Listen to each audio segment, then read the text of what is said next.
عمر بن عمران ضحية أم مجرد خدعة؟ السلام عليكم ورحمة الله تعالى وبركاته، ومرحبا بكم في هذا الفيديو اللي فيه راح نهضر على الأحداث الأخيرة اللي راح يصارية في حكاية عمر بن عمران من ولاية الجلفة. هذه القصة اللي انشهرت بزاف في الآونة الأخيرة، خصوصا في القنوات الجزائرية والعربية. يعني الناس كاملة راهي تحكي على هذه الحكاية تاع عمر بن عمران، الرجل اللي قعد مخطوف لمدة 28 سنة، وكان يقولوا حتى 30 سنة، وكان يقولوا 26 سنة، وهو مخطوف عند جاره في اسطبل.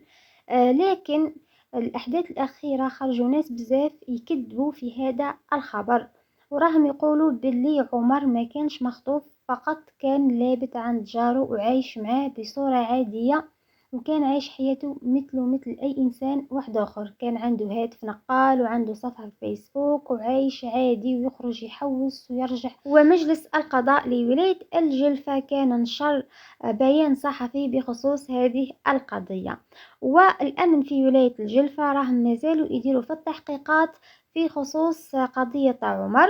واكيد يعني كي يتوصلوا لنتيجة نهائية بلا كيديروا بيان صحفي واحد اخر ويقولوا الحقيقة الكاملة للناس. والكثير من الصفحات راهي قاعدة تقول انه عمر كي كان صغير مراهق كانت عنده بزاف مشاكل مع الاب نتاعو، فواش دار عمر؟ قرر انه يخرج من الدار اللي كان ساكن فيها ويروح يعيش مع جاره هذا، لانه لقى الامان والاستقرار مع هذا الجار، ويبعد شوية على المشاكل تاع الدار. وقالوا تاني باللي العائلة نتاعو كانوا على بالهم باللي ولدهم مخبي في هذيك الدار، ويعني كان عمر مخبي في هذيك الدار وعايش حياته عادي جدا، ويخرج والناس يشوفوا فيه هو يخرج برا ويحوس إلى آخره.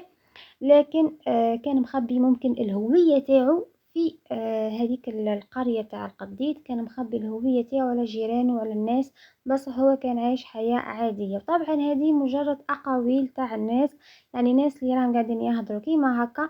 بالنسبة للقضية تاع السحر انه زهري، الناس قالوا بلي هذه الهضرة ما كانش منها نهائيا، انه عمر ماهوش زهري، وجاره ما كانش اصلا ساحر، يعني انسان عادي جدا ويروح يصلي في المسجد، ويعني خاطيه السحر. وطبعا هذا الخاطف راهو في التحقيق هو والعيلة نتاعو. وايضا معلومة واحدة اخرى بخصوص ام عمر، ربي يرحمها ويرحم جميع موتى المسلمين.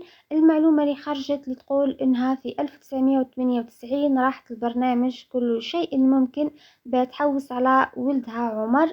العائلة عمر قالوا باللي هذه الهضرة ما كانش منها، وأم عمر ما راحت حتى برنامج تحوس على عمر فيه.